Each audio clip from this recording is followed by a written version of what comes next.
so based on all of that, Mr. Simpson, I do vote to grant parole when eligible, and that will conclude this hearing.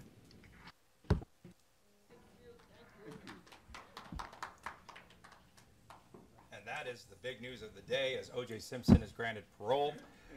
We also have a lot of sports going on in the city. The Las Vegas City Council yesterday voted to bring a new soccer team here to Las Vegas, and so we will have the owner of that new franchise, Brett Lashbrook. He's going to join us live here in the studio.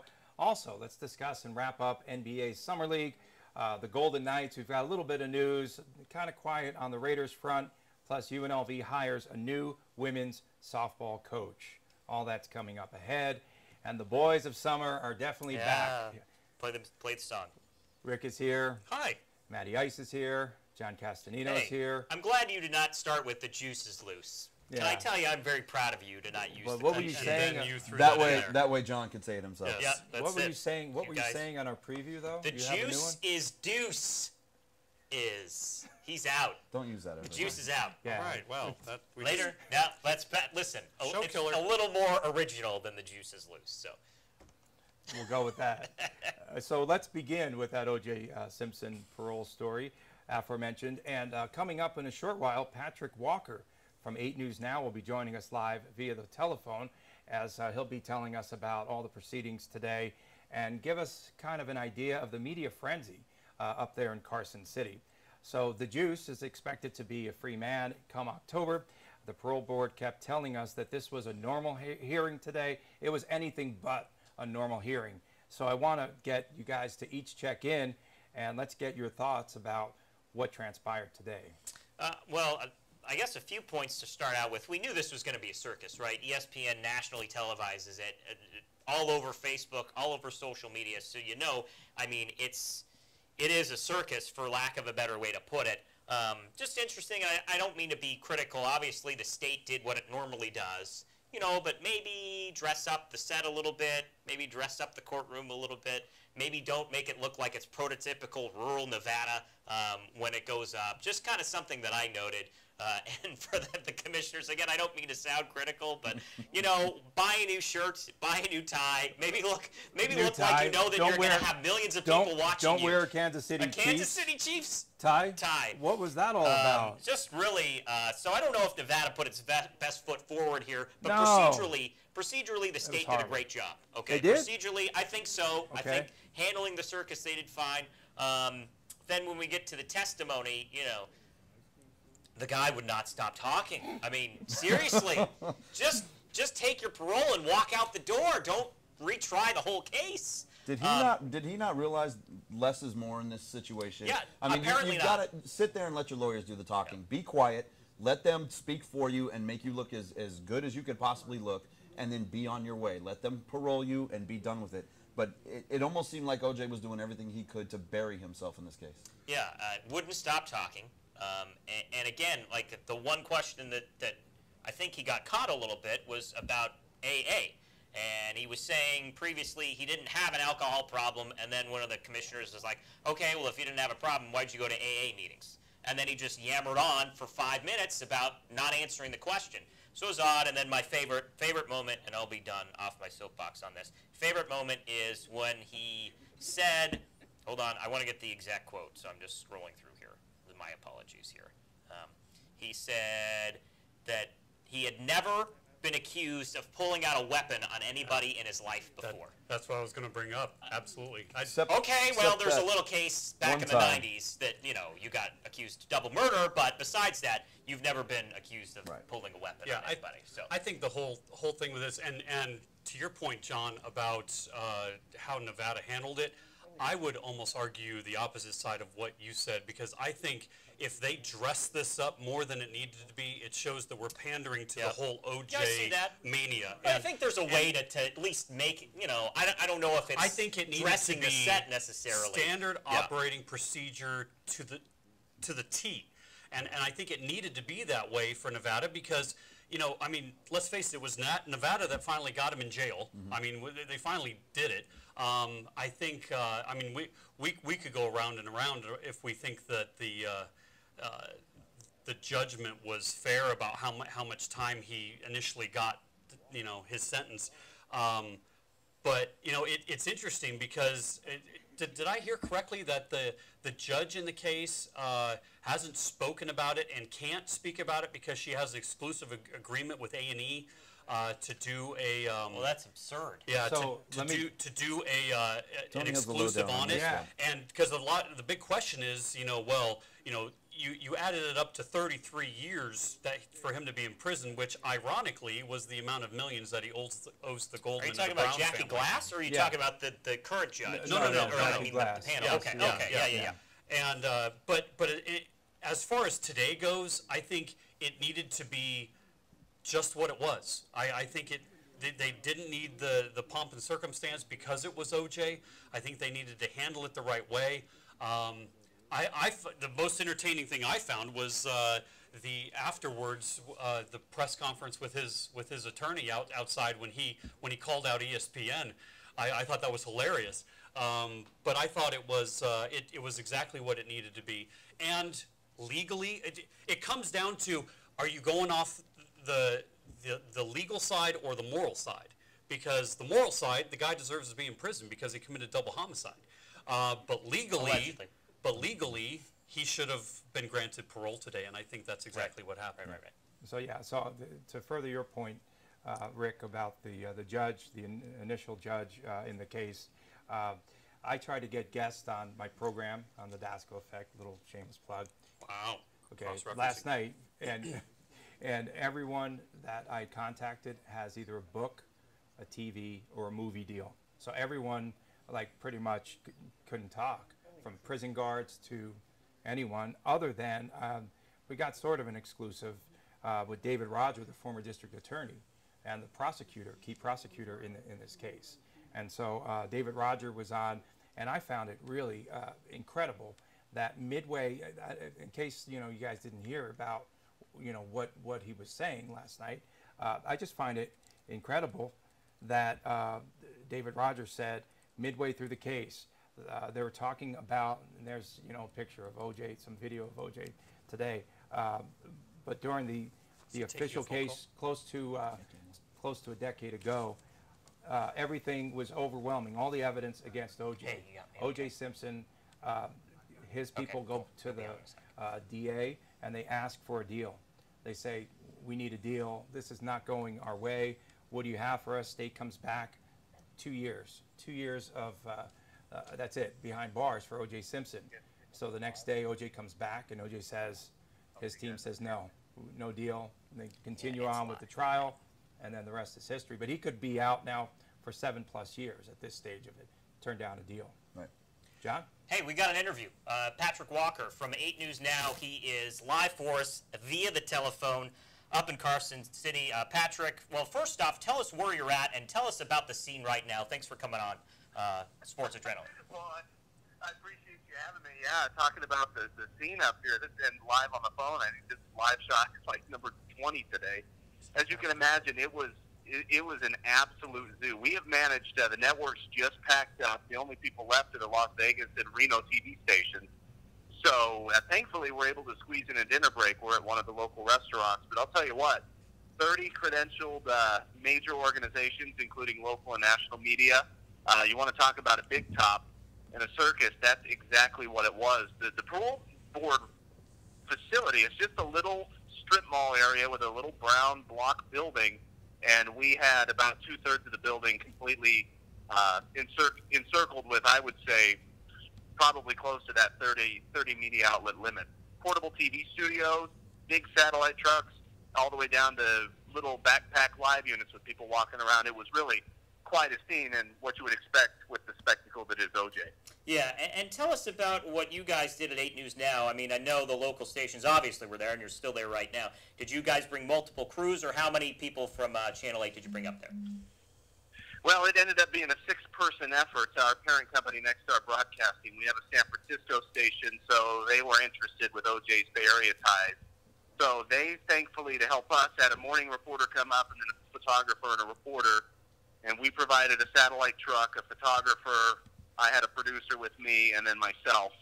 And then between the two of us, we serviced 171 TV stations, and it was nuts. And we were doing live shots at one point every 15 to 30 minutes, just telling people the story that is happening up here in the capital city. Yeah, and then, again, that sounds pretty intense. Before we get to the actual meat of his testimony, just curious if you can it looked like there was only one AP reporter allowed, one videographer, and then one still photographer in the room with OJ. Do you know exactly how many people actually got inside the buildings for this hearing?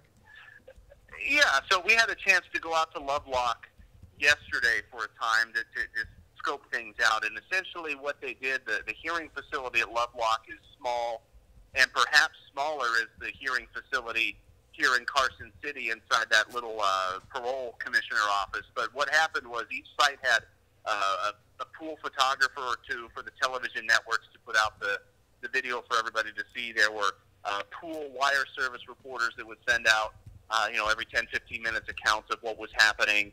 And then here are just a few witnesses that were allowed to be inside, and then a secondary press conference room where about 20 of us were allowed. At Lovelock, that's where, even though we thought Carson City would be where the testimony would happen, ended up happening in Carson City. So at Lovelock, so Arnell Simpson was there, a couple other members of the family, and then you had Bruce Fromong out there who also testified on OJ's behalf, and OJ's lawyer as well. So really, about 10 or 11 people in the hearing room at Lovelock, and then probably with the commissioners, I'd say another 7 or 8 that were here in Carson City. Yeah, I guess you mentioned Bruce Fromong. I was going to ask later, but I'll ask now. It seemed he was expected to testify. Was that in the works for months, or was this kind of a last-minute, maybe day before you heard that he was going to testify on OJ's behalf? Well, it was interesting. We had strong, in conversations with him, we had a good idea for several weeks now. We expected him to testify, and then some reports said, well, he's not going to be in Carson City, he's going to be in Lovelock, and we couldn't confirm that, and then we weren't sure if testimony would be allowed. And then there was a report with, I believe, Channel 3, where one of the reporters quoted him as saying that he wasn't sure which way he would testify, but he told us the whole time that, hey, I'm friends with OJ again. I'm going to fight for his release, and that's exactly what ended up happening today. So I kind of been, I guess, burying the lead, but how would you characterize OJ's testimony? I think the consensus, at least from a lot of media people, is that the guy wouldn't keep his mouth shut, but how would you characterize his testimony? Well, I feel like I'm rambling sometimes, but I would agree with that assessment. I think OJ did ramble many times. You could see the acting background, and maybe this is more of an opinion, but I think it's a sound observation. There was at one point, one of the commissioners was asking him about what was going through his head. It was the second set of questions. What was going through your head when all of this happened in 2007, whatever? And we'd gotten to the point where he was explaining for the third or fourth time, I thought this was my stuff. I was going to get it back. And the commissioner asked one follow-up question, and OJ leans in and gets very stern, almost showing some temper, saying, it's my stuff. The state of California court ruled that way. He was finishing that up, got cut off by the commissioner, saying, well, no, what I'm asking is, and he went back to, and he finished the answer very personably, but there was some laughs in the room. There was a commissioner that said he just turned 90 instead of 70, and before correcting herself, everybody got a laugh out of that. He made a joke. So there was really a wide swath of personality coming from OJ, different personalities that came out today. Just curious, again, this is just my personal feeling, but maybe you got a sense from the media out there. Was there any sense at any point that you thought maybe this guy's blowing it here, or was this just kind of all procedural and we kind of knew what was inevitable at the end of this? I believe it was most of us figured it was inevitable. It was the same 4 commissioners that granted his parole on 5 charges 4 years ago, the first time around. The question arose, did he complete it? They talked about the one mitigating factor that might hurt him was the fact that he had been drinking beforehand, and that with the enhancements doesn't look good on the parole sheet. And he didn't do a good job of explaining that away until he finally says on like the 3rd or 4th time he addressed the question, well, I haven't had a drink in 9 years since I've been in here, so I don't really miss it. But other than being a little rocky there, everything seemed pretty much smooth sailing. And procedurally, or procedural-wise, I know when they had the parole hearing in 2013, right? It took 2 or 3 weeks before a decision was made. Why 20 minutes? Was this, again, premeditated? Did they know that all this media was going to be here and they decided to make the quick decision? Well, the commission put out, I think, two sides of the same coin here. They emphasized the point that, we have not made up our minds.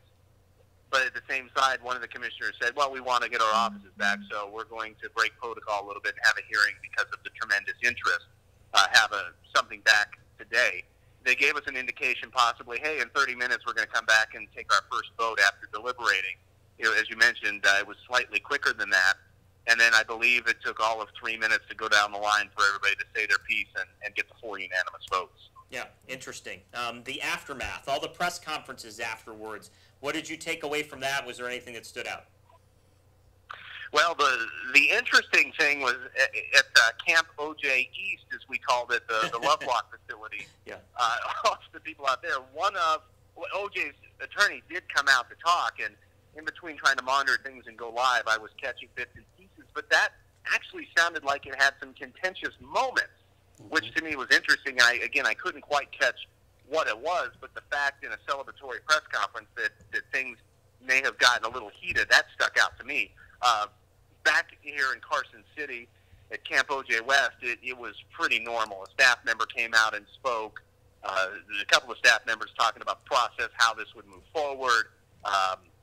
He would be moved a few days before transfer to Florida, how the mechanics of all that would work. But other than that, no real surprises here on this side. Again, I think it was just the fact that there was an animated OJ press conference out at Lovelock. But then again, as cliched as it is, I guess, would you expect anything else? Yeah. So tell us, you mentioned it, but again, where does it go from here? October 1st, is that the day, or is it just the first day he's eligible to walk out of the building? That is the first day he's eligible. Parole board staff say that in the next several days, via fax out to the prison, that's when OJ will learn when his date will be. So no formal date was announced. They're not going to do any big media announcement, but that will be something I'm sure will be leaked almost immediately from somebody within the camp that, hey, OJ will be getting out at such and such time.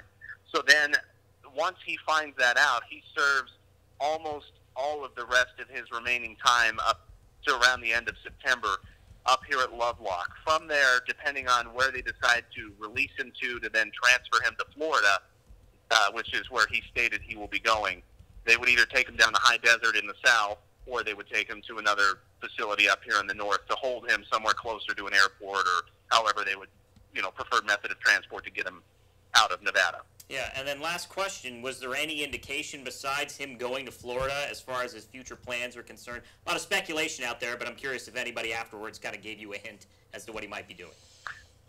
No real hard hints. I mean, there were some questions that came up from reporters in the post-press conference talking about, well, can he change? Does it have to be Florida? With family in California, can he be Fresno? Could he go down to Fresno or something? And it just all depends on the relationship with if these states that would be receiving him would enter into the agreements with the state of Nevada, because then they're responsible for all the parole check-ins and things like that at wherever he ends up. So no hard indications, but I think there was the catching wind of, hey, if Florida doesn't work out, then what? And so some of those questions were coming out. All right, well, I'd be remiss if I didn't ask you what's coming up tonight on 8 News Now. Shameless plug. What do you got going on at 11? Well, coming up tonight at 11, we're going to be looking back at my part's just looking at the hearing. So we'll take a look at, again, of some of the big moments from the hearing. You'll hear some of the testimonies from Arnell Simpson as well as from OJ himself, and then the whole Bruce Fromong part of it when he says, and he has said this in previous interviews, hey, if OJ called me tomorrow and I'll be out there, you know what, I would be there. And he said that again in front of OJ, and that was a very interesting exchange as well. So we'll have part of that in the story as well tonight. But we'll just be looking at it, back at how this all unfolded, and we'll see what the producers stick in there for the other elements. I actually have not looked at the rundown yet, so you caught me a little off guard there. Sure, I know you've been slammed out there, so we appreciate you carving out a few minutes. Have fun. Safe travels back. Appreciate the time. Hey, absolutely. Thanks for having me, and what a story to cover, right? Yep, exactly. All right, thanks, man. Yeah, thank you. All right, that was Patrick Walker, and we'll get back to talking. We can wrap up the O.J. Simpson Sure we can. There's plenty to proceedings talk in about. a That was short great, while. great insight. Yeah, excellent.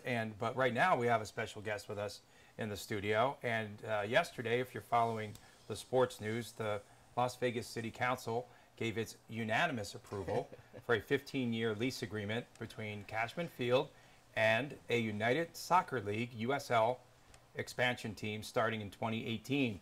And here to talk some more about professional soccer in Las Vegas is the team owner. And following up O.J. Brett, Simpson, yeah. yes, what a setup. Brett Lashbrook. Sorry, so you got pushed back by OJ, you know. It's a career first this week, right? I didn't. Big deal, big deal. So why does Las Vegas make sense for professional soccer? Oh, there's multiple reasons, right? I always start with Las Vegas is the second largest city in the United States and Canada without a professional soccer team. That makes no sense, right? It's the world sport, and you look at the demographics of Las Vegas, there is a complete overlap of that multiculturalism, diverse. It's a young fan base. It's a young population. It's a very diverse population. You look at the median income here. And then the other thing that all these cities that need with professional soccer, it's venue. And we have a publicly funded 10,000 plus seat stadium in the heart of the city, sitting empty 300 days a year. It makes no sense to not be utilizing it more, and then to match it with the world's most popular sport in the world's biggest second division, right? As the sport continues to grow here in the United States and Canada. Listen, I'm not trying to be the smartest guy in the world by saying, oh, I got this thing called soccer and I got this city, Las Vegas. I think they'd match. This is happening all over the U.S. and Canada, where soccer, professional soccer, is growing by leaps and bounds in both heavily Hispanic markets and I'll call it more, mainstream middle America, right? My hometown of Kansas City is selling out every game, right? At the USL level in Cincinnati, they're getting 20,000 a game. They're selling out in Sacramento, Louisville, San Antonio. MLS has more fans per game than the NBA and NHL. Yeah. So when I get the question of, well, will soccer work in Las Vegas, I laugh to myself and think, of course it's going to work. It's worked in every other city across the U.S. and Canada. Well, it's interesting timing coming to Las Vegas because you're kind of sandwiched between two major professional teams that are coming here. Obviously, the Golden Knights dropped the puck later this year, and then the Raiders could be here as early as 18 or 19. Sure. Does that worry you at all No. with the fan that's going to be spending their money going to professional sports? No. So I subscribe to the raising tides raise all ships, right? Las Vegas is a major league city. Say it loud, say it proud, say it as often as we can, right? Just because the rest of the country has taken a while to figure that out, we've known that for a long time. Secondly, when you look at soccer and what the cost of the ticket is, you look at the time of the year. With all due respect, no one's not going to a soccer game next July because they've got Golden Knight tickets next October, right? This is, this is a fun entertainment for everyone, all ages, all backgrounds. And listen, I am all for the Golden Knights. I'm all for the Raiders, other than being a Kansas City Chiefs fan. Easy now. Right? I figured that was coming. Easy now.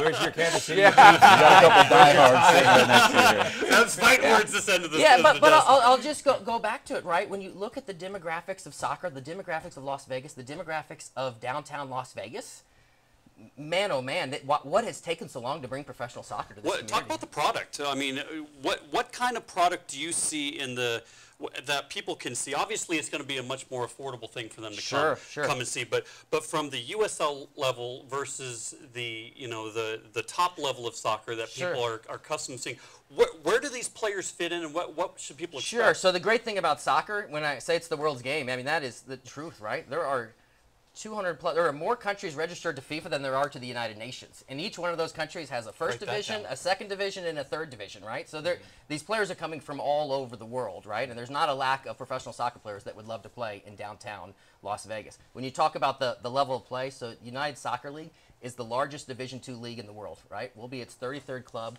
They're the only league that's affiliated directly with Major League Soccer. And then when you talk about the types of players, so it's a whole range, right? You've got, down in Phoenix, they've got a player by the name of Omar Bravo, who's the all-time leading goal scorer for the Mexican national team. In Tampa Bay, they've got a player by the name of Joe Cole, who's been capped, which means he's played over 100 times for the English national team. At the same time, you have teams that are owned and operated by Major League Soccer, where they're playing their young draft picks and their rising academy players, right? So you get this whole, just like you would in any other league around the world, you get a wide dichotomy of the types of players that you would have. Explain now how the USL works with the MLS as far as teams being elevated. You had experience with that in Orlando. I equated USL, we were talking about it earlier, USL is kind of being AAA as to what you have with Major League Baseball. If you're going to Americanize it, yeah, it would be the baseball analogy is AAA soccer, right? And when people talk about MLS expansion, I always remind them, soccer in this country is still growing, right? We're way past it being the sport of tomorrow and all that, right?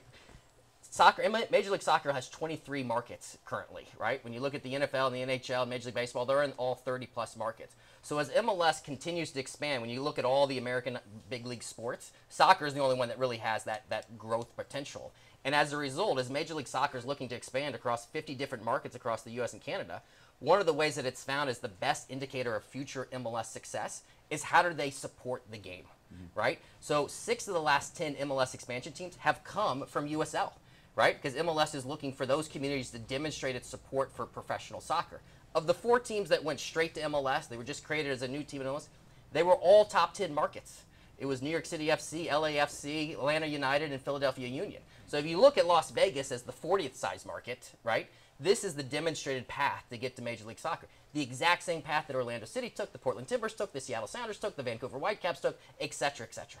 So is that the goal heading into this, to create the team that's going to become the MLS team? Well, I'll go back to my first comment there. Las Vegas is a major league city, hard stop, right? So Major League Soccer is coming to Las Vegas at some point, and the best way to accelerate that is to demonstrate the market support for professional soccer. And we think we've got a great, wonderful opportunity with this community and Cashman Field and downtown Las Vegas and the demographics and all the indicators, right? From selling out Sam Boyd Stadium for a Mexican national team game on a cold Tuesday night in February, right? That this is a perfect market. The other thing that I say, you know, I was talking to another member of the media, and they were like, oh, I don't know if soccer will work in Las Vegas. And I said, well, you know, how many do you think you can draw, et cetera, et cetera?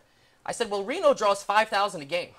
We're 4 times the size of Reno, and we have a downtown stadium. I am absolutely convinced, just looking at Reno and every other market that has professional soccer in the U.S. and Canada, we can hit it out of the park, to use a baseball analogy. So what will capacity be at Cashman Field, and then what do you need to break even or to make money?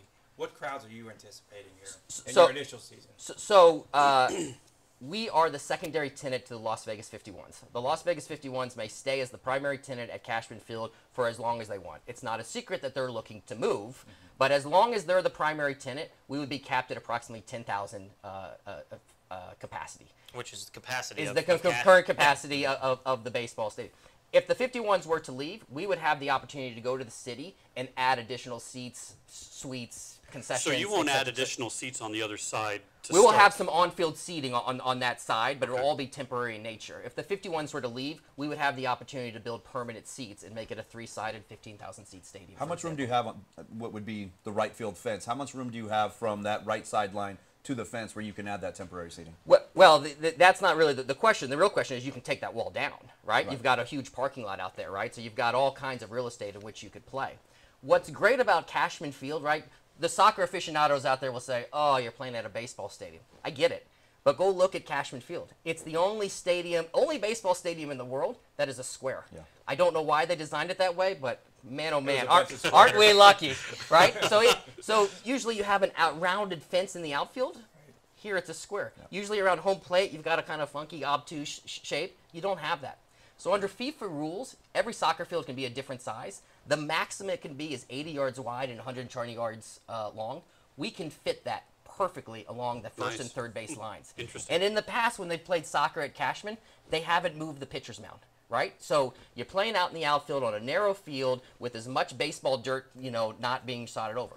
We said from day one when we approached the city, the only way we're going to do this is if we create an authentic soccer experience. And to do that is to put a full-size pitch, take out the baseball mound, cover all the dirt baseball paths at our cost. We'll bring grass in, and we're going to create the biggest field that maximizes under FIFA rules, right? We're going to put it as close to the stands as possible. We're going to put, you know, on-field seating on the other side, and we're going to create an authentic soccer experience. Typically, you can tell the soccer is I'll call it the redheaded stepchild in a baseball venue.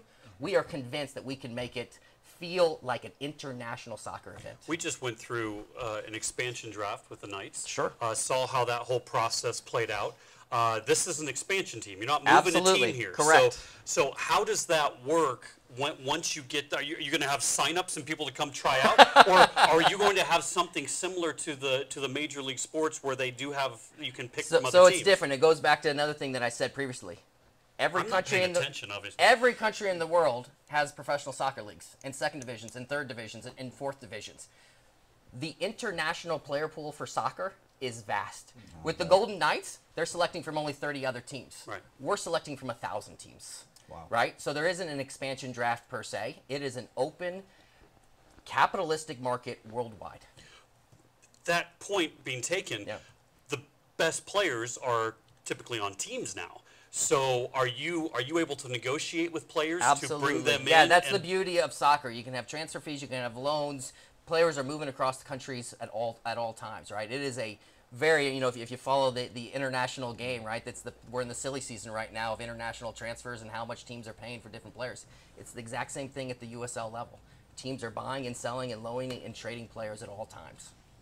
Would you guys have an affiliation with any of the major soccer league teams? So we'll be the 33rd United Soccer League team. There's 23 Major League Soccer teams. So 23 teams some of those teams are owned and operated by MLS. Some of those others have direct affiliations with MLS individual teams.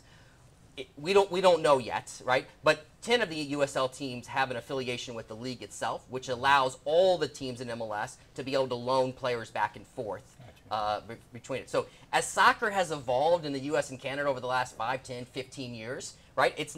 We're not handcuffed by the traditional, this is AAA, it has to be a one-to-one affiliation, this is how it works. It's an international marketplace. And when you look at the vastness of the U.S. and Canada, there's many markets that can support this, and that's why we're convinced that soccer will be great. And I'm going to go back to another question because I want to say it, and I want to say it loud. You said how many fans do we think we can get? I think we can get 10,000 fans a game. Again, using the Reno example, looking at the average across the league, the issue is the league or the independent teams are averaging 7,000 a game. The issue is the stadiums aren't big enough. This is why we think Cashman is great. Yep. It's 10,000 seats. It's expandable. It's in downtown Las Vegas. It's a half mile from bars, restaurants, casinos, gaming, nightlife, music. You look at a soccer game, it's 90 minutes. It's a 90-minute party of singing and dancing and drumming and cheering, and you march to the match and you march back to the bars. Do you, you mentioned it, kind of variations on a theme here, right? A lot of people critical of Las Vegas, oh, you're going to bring a team there. Do you see, and I think you realize the opportunity to just blow these people out of the water, because you're talking 10,000 a game. I think we can do that easily in this city. Are you ready to shock a lot of people around the country? Yeah, it's funny. I say this with a smile on my face. I've been very fortunate. I was the chief operating officer for a USL team that turned MLS in Orlando, Florida, and before that I worked at Major League Soccer's league office for the commissioner in the commissioner's office. So for the last 15 years, and again I say it with a smile on my face, I've been having these discussions with conversations with elected officials and fans and media members across the country, across the U.S. and Canada. And it's Groundhog's Day, right? It's the same thing when you announce a team. Well, I don't know if it works in this market. I don't know if people will watch it. Oh, I don't know. They only watch the World Cup. I am so convinced that this is going to work. Again, I'm not trying to be the smartest guy in the room by saying soccer, Vegas. Well, you are in this room. I got it. So I you got don't it. worry about that. We're using the exact same playbook that not only has worked around the world, but has worked across cities, bigger and smaller than Las Vegas across the country. Is there a television affiliation with the league? Sure. So all the league's matches are streamed live on USLsoccer.com as well as ESPN3, and then there's a select number of matches on the ESPN family of networks. Nice. Let's talk about the scarf you have around your neck. Yeah, there. there Is we this- go. Can we get one? Are these going to be official team colors before we even have the name? So it's funny. A lot of people are asking that. So as it relates to the colors, these are the official colors of the city of Las Vegas, right? So at least to start with, that's what we're using. I didn't know we had official. Wow, I Yeah, didn't there either, we go. But that's We good. have light blue and Now yellow we as our official colors. What We happened learn there? something new every day. And there's also a little pink in there, right? Oh, This is because we we're got a little red Vegas, in right? there. Yeah. Gold, nice. So as it relates to the team name, one of the great things about soccer is the community input, right? There is a special bond between soccer teams around the world traditionally and its fan base. So we want to hear from the fans is what the name should be. Do we want a traditional name, a Real and FC, something like that? No. Do we want an Americanized name, Yes. Lions, Tigers, and Yes. Bears? We want a Oh, Vegas, my. We want a we Vegas, name. name, dice, gamblers, jackpots. I think with minor league clubs, you generally have a little more flexibility when you're naming a team than you would with We want it. We want premier- it. We want to hear the fans. So we set up a website, VegasProSoccer.com, which allows fans to suggest team names, put down season ticket deposits, learn more about us, learn more about the league, and just. Can we go get ahead and excited. take care of the name?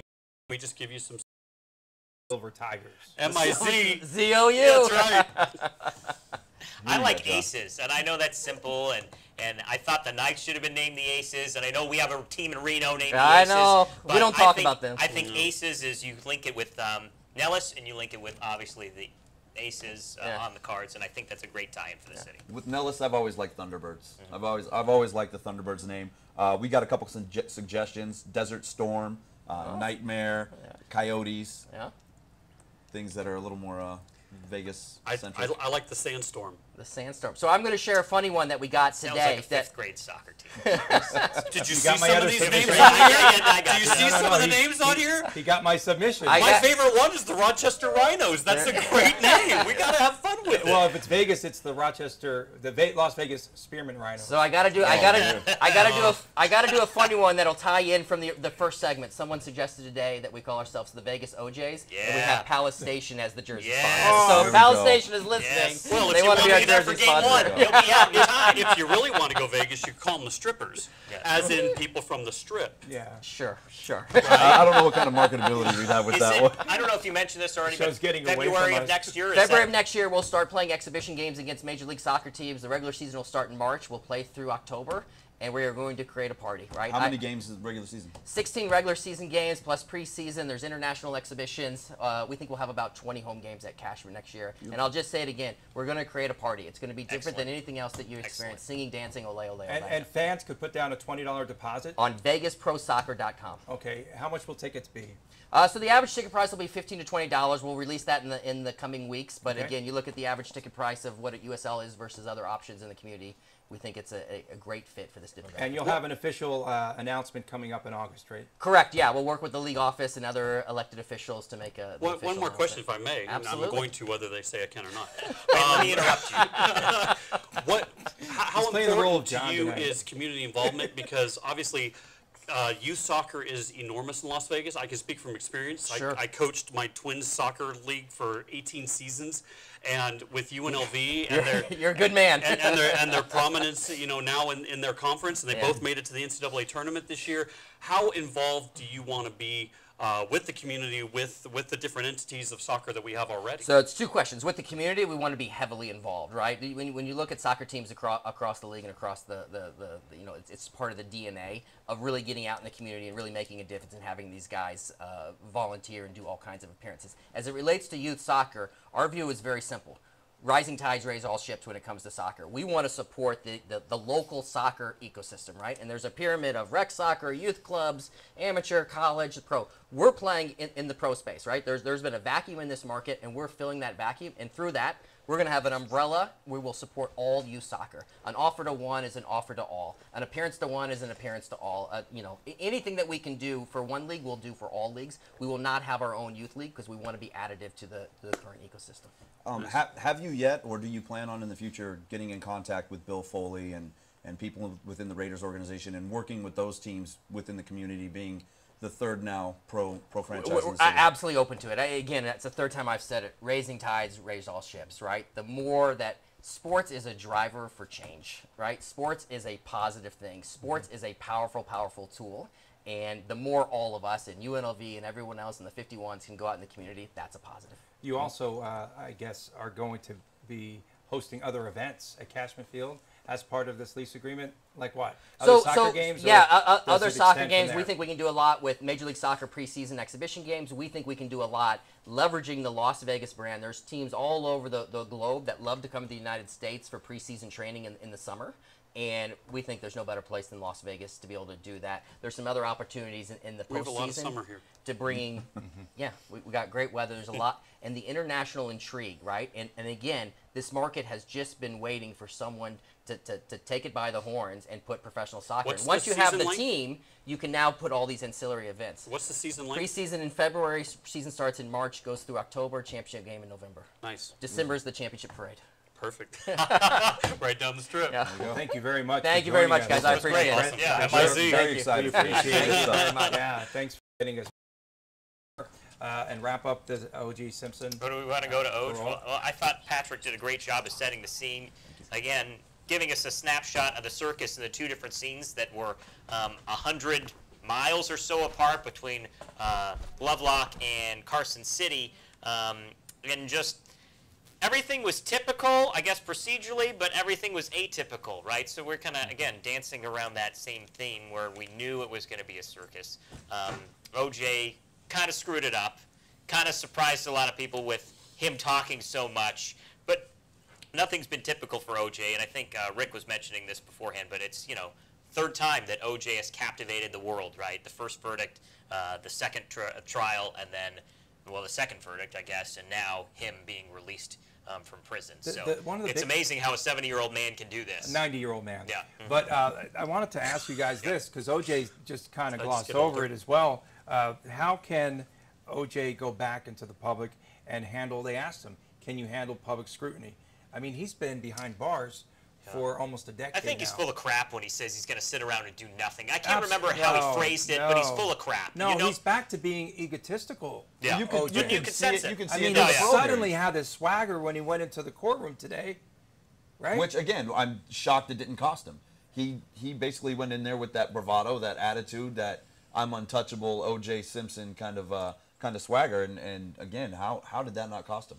Well, I mean, O.J. Simpson, you know, just drips narcissism. I mean, he is all about O.J. Simpson. He's all about, you know, we could talk for hours about, you know, everything from the past to the first trial and this, but, you know, how many of us just want OJ to go away? I mean, and yet we're sitting here talking about it. I mean, because obviously it's a big day. But the best thing that could happen is OJ could just do that. Just go away. just go away. Just, you know, just go play golf. That's fine. Just OJ, it's time. Just go away. You know.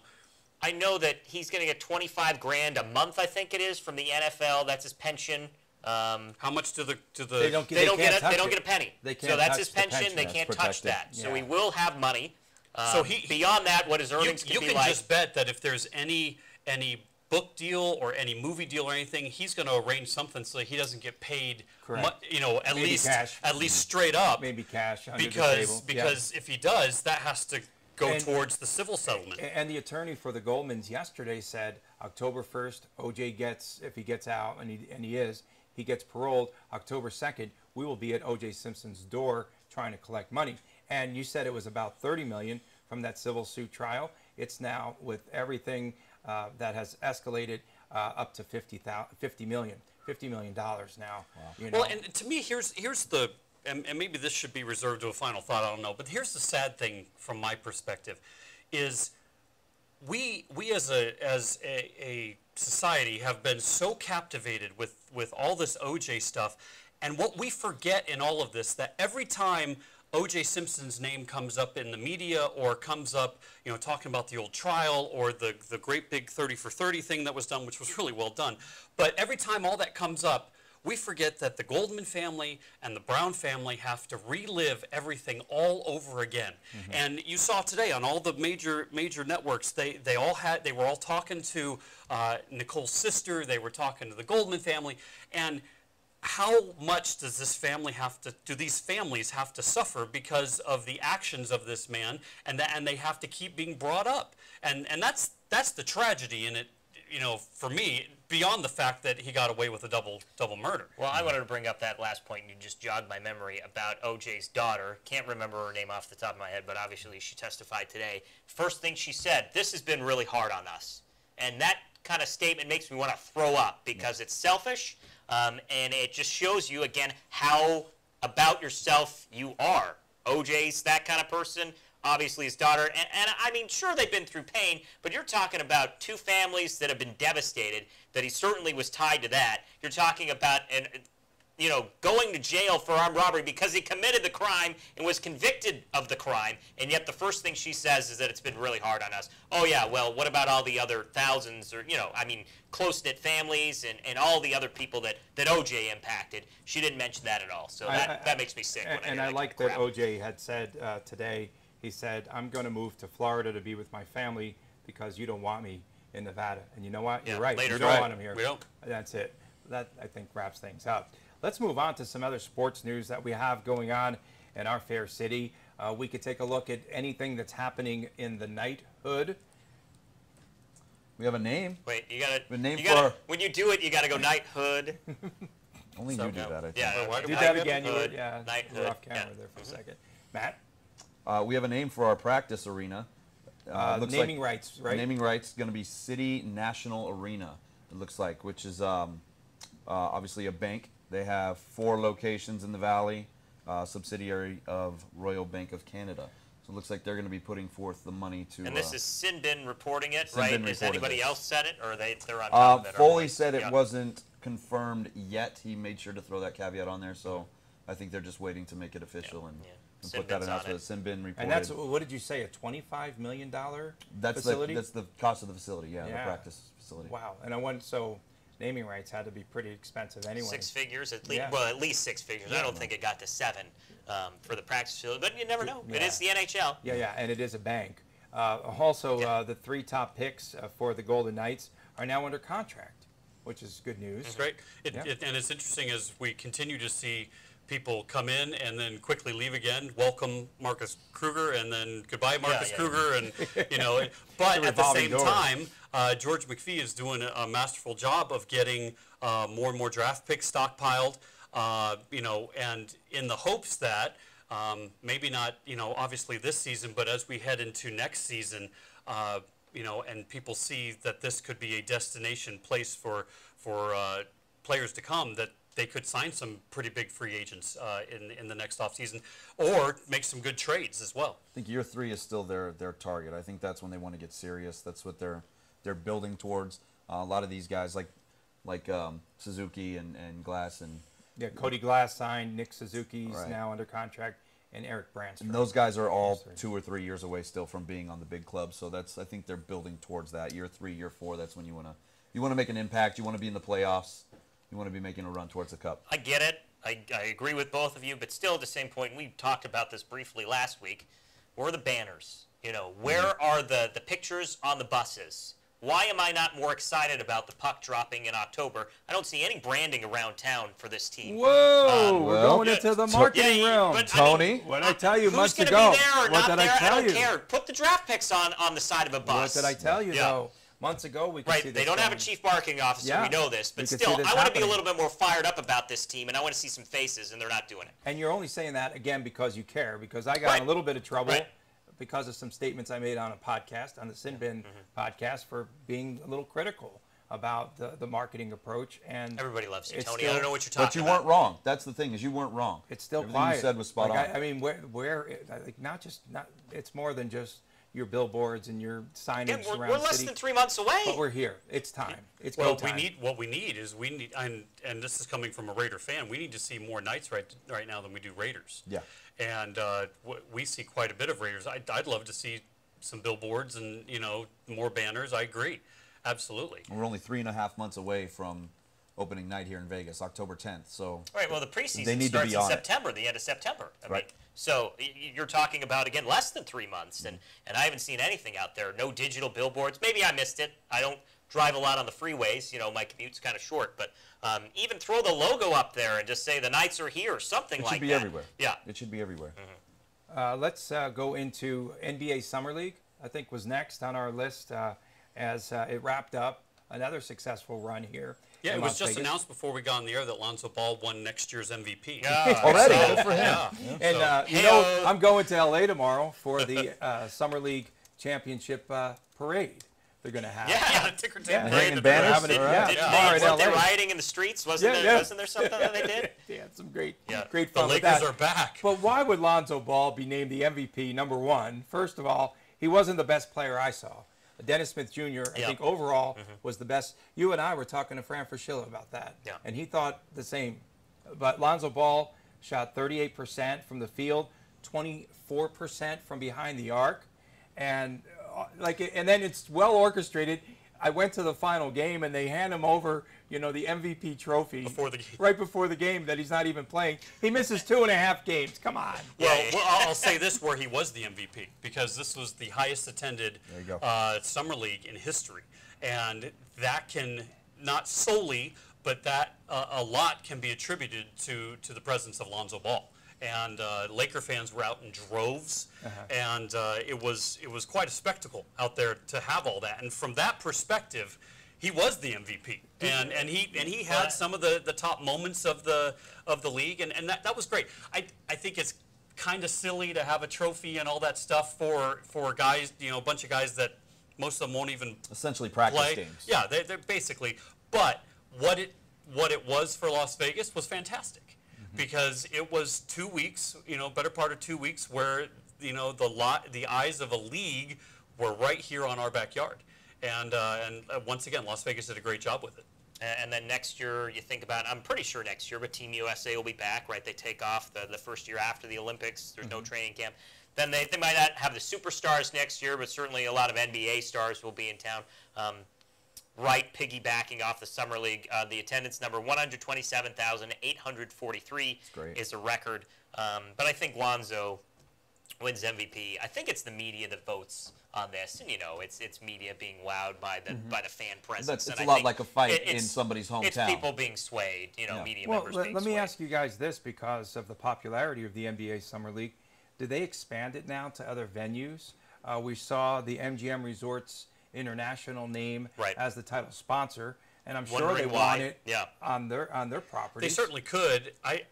I mean, they could have some games. Well, the great thing about they could have some games at T-Mobile? The great thing about being at UNLV brand? is you have two gyms right there. You have Cox Pavilion and you have Thompson Mack Center right next door to each other. Just right there. I agree. There are a lot of other venues that we could. I mean, obviously T-Mobile is perfect for any event like that. And you've my goodness, you've got how many arenas in a 3 square mile area, but to have everything right there, it's such a great event for Las Vegas and for UNLV to be the host. It is good, but I think in the future you're going to see the marquee game, maybe one or two. Maybe it's the Saturday night 7:30 game where the #1 pick is going against the #2 pick, so the Lonzo game against Tatum. That game, the sellout day, 17-5, that goes to T-Mobile Arena, right? And maybe you have 2 games there. Which would make sense. I think you you have to keep the expand bowl it. at UNLV. I agree. I think, but again, the marquee games where you want all, lights on Las Vegas, not saying T&M or UNLV does a bad job, but you want to showcase the best arena in the city. And I think the strip. Right, and if MGM is sponsoring it, they're obviously going to want it. I'd be very surprised. I really would, because I think the Thomas Mack they'll hold on to it, white knuckle as hard as they can. I don't think they want, because they can. What can the Mack hold? I mean, they can almost hold that much. 17-5, right? That's the sellout. And I'm not saying they're not going to take it away from Mac. I'm saying 1 or 2 big games go to T-Mobile. They're going to have to sprinkle something else in. Plus, if you want to showcase your new arena to the NBA, I mean, like we talked about before, trying to lure a team here. What better way to do it than bring the Summer League game there? Yeah. Anybody got a few bucks? I heard a team's for sale. Yeah. And they're not coming here. With a lot of zeros afterwards. Yeah, they're definitely not coming here. I went to a game that was on Sunday. I went to games on a Sunday, and I just figured it was going to be a lot less crowded, and went from the Thomas and Mack over to, like, I watched Rashad Vaughn play one game against the New York Brooklyn Nets, and it was packed. You couldn't even get a seat in the Cox. The Cox was packed. For the 12,000 on the 9th. That was the Sunday, July 9th. 12,000 that day, and then the 16th, 7,300. Yeah, I went on the first Sunday there. Great news for the city, and we'll see the NBA Summer League back again next year. Raiders Nation, not a lot going on. I saw Khalil Mack, now the new spokesman for Mack Trucks. Yes. I love it. That is so clever. Why didn't that happen sooner? Yeah. Next to Cars going to be the spokesman for cars. All cars. All cars. I don't know if you saw Mack's comment on that. He said that Draymond Green actually texted him and gave him the idea and said, you need to get on this, and Mack got a hold of his people, and they put the ball in motion, and here you go. He's now signed on with Mack Trucks. Also, a lot of talk lately about Calvin Johnson.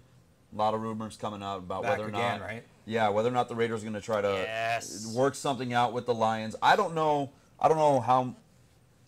how serious this is. When I talked to people when he was there for training camps early on, when they had OTAs and he was out there just kind of hanging out, he was invited by Todd Downing to come out and just teach the receivers a few things and show them the ropes. there was no talk of him, other than the rumors and the excitement of him being out there. The Raiders were not talking to him at all about joining the team. Now, with what Calvin Johnson said, originally it was the injuries and the concussions that made him step away. Now it's a lot of, it was that, but the Lions weren't winning, and they just weren't good enough, and they weren't heading towards a Super Bowl, and he wanted to step away from that. He likes Derek Carr. He wants to play with Derek Carr.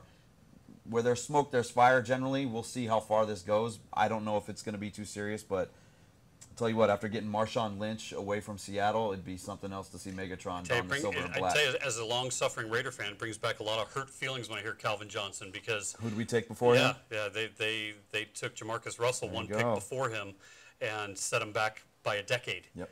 So, What do you guys hear about Gary and Conley, as camp is Still hasn't signed. almost here? Yeah. Still has not signed.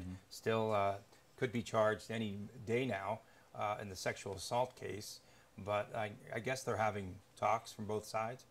I think they're just making sure that everything's good before they sign him. Probably just doing their due diligence, really making sure that he's not going to be tried, that there's not anything there, that if anything does come up, he's going to be okay. I don't think they want to rush anything in this case. You still got, 3-4 more days until camp comes. So if camp starts and he's not there, then we know there's an issue. yeah, people throw up red flags when they say, "Oh gosh, your first-round draft pick isn't signed right before camp starts."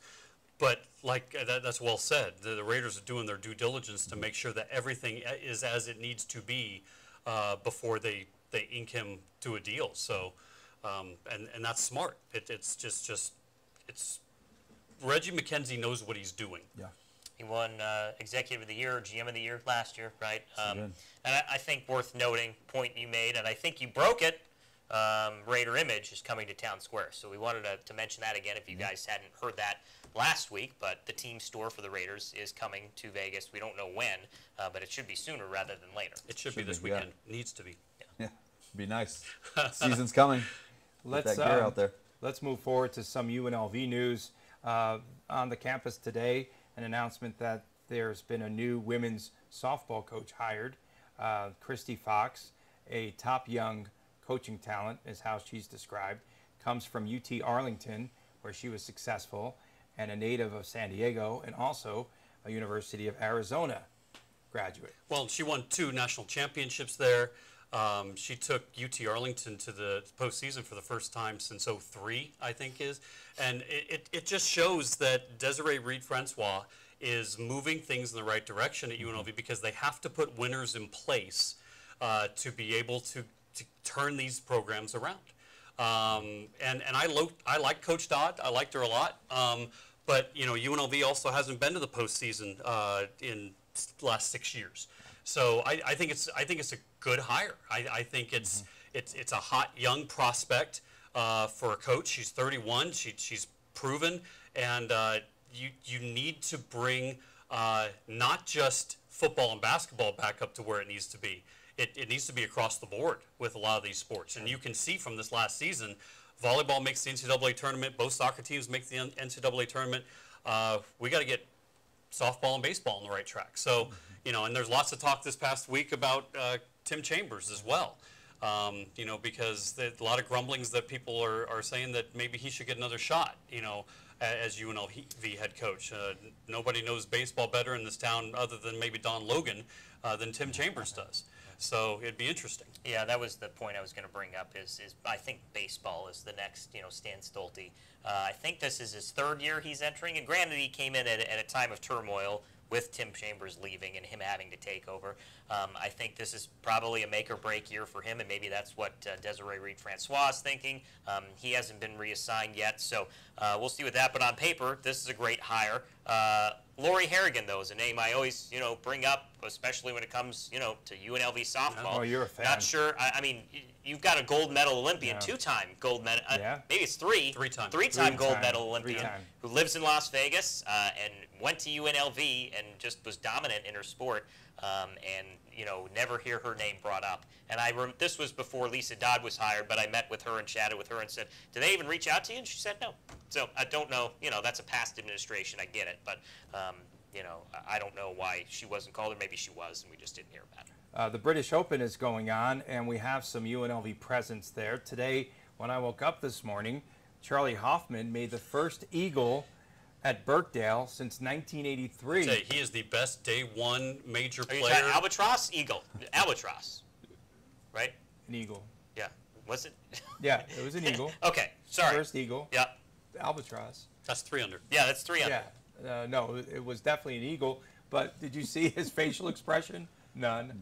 He's just like, so. Well, he's off to a good start, right? 3 under, tied He for knows where it's sixth. headed. That's why he wasn't excited. And well, yeah, and again, I'll check that hole because eagle doesn't make sense. No. to me. It was the first eagle since 1983. Okay. I know. I posted it this morning. Yeah. I posted it. Okay. I promise. Um, And then Adam Scott. Is he well, yeah, that's around? I'm on the board here. Adam So Scott- Jordan Spieth, Yeah. 5 under, leading the way. Adam Scott 1 under, I believe, right now is where he's at. So it's early. He's tied for 26th. John Rahm, the other big, the Spaniard, one of the heavily bet guys, tied for 26th as well at 1 under. And then Football Media Day is next week coming up. So we'll have a recap on next week's show. And it's time now for our final thoughts. Rick Strasser, do you want to go first? Sure, happy to. Where am I looking? Right there. Since we were talking soccer, I want to look back just one night, last night in the CONCACAF Gold Cup game. The U.S. beat El Salvador. And it was interesting to me because before the game, both teams came out and both teams read a prepared statement about how they want to play with honor and how they don't want to, they want to be examples to kids everywhere. And I thought that was great. And then during the game, Henry Romero from El Salvador, not only does he grab Josie Altidore's nipple and twist it during the game, but he also bit him during the game. During a corner kick. And I think it's despicable. I think it's deplorable. It has no place in the game. And I think he should be thrown out of international soccer for at least a year. 20 years ago, Mike Tyson bit Evander Holyfield, had his license yanked away here in Nevada. He couldn't even reapply for a year. I think these things need to happen because it's disgusting that these things happen and they don't get caught. And there's still a possibility that CONCACAF could do something about it. But they need to act harshly and stop this ridiculous stuff from happening because it's a great sport and it does nothing for it. Matt? All right.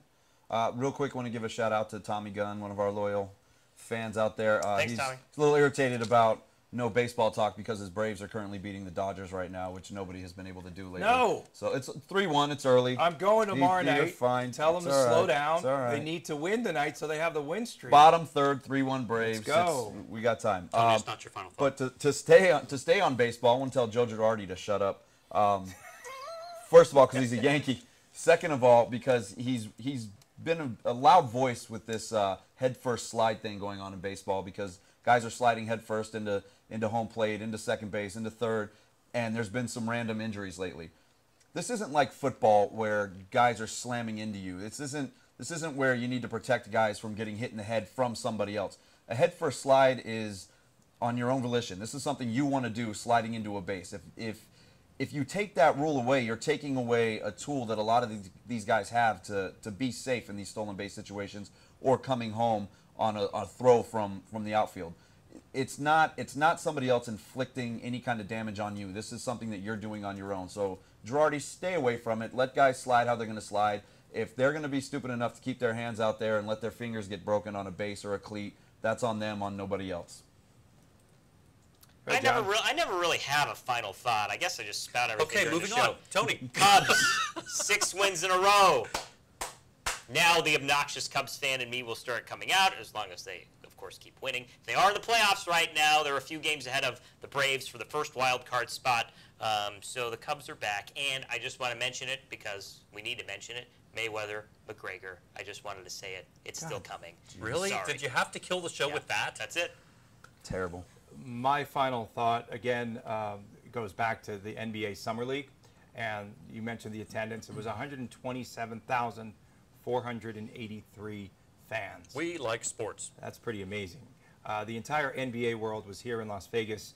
I had a friend who works for the Atlanta Hawks here in town. I went to lunch with her, and she was telling me that they even had league meetings here at the Wynn, and every team was present here. So we saw everyone from owners to front office members to to players. Remember, LeBron, he just did not go to the ESPYs and wound up coming to Vegas and hanging out here at the Summer League. Look at his future teammate. Yes, of course. MGM Resorts International got its money's worth. A marketing coup for the title sponsor as well. Every game was televised. All the NBA noise was emanating from Las Vegas. So, again, I just think it's time now. We talked about soccer today and the new soccer pro team coming to Las Vegas.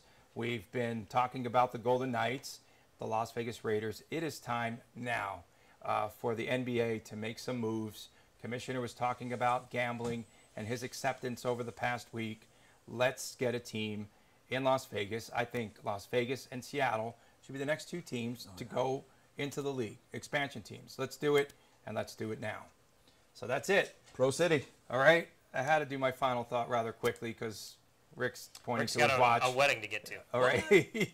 So we'd like to thank our guest tonight, Brett Lashbrook, the owner of the USL expansion team starting in 2018 here at Cashman Field. Patrick Walker from 8 News Now for our entire team, for Rick, Matty Ice, for John, Tony Cardasco saying goodnight to everyone, Rich Giacovino, great job once again, and Kira helping us out there on all of the cameras tonight. Take care. We'll see you back here next Thursday night at Easy 7 o'clock. Thursday. Good night. Promoting his show again. Still on the Dasco effect. I slid that in there.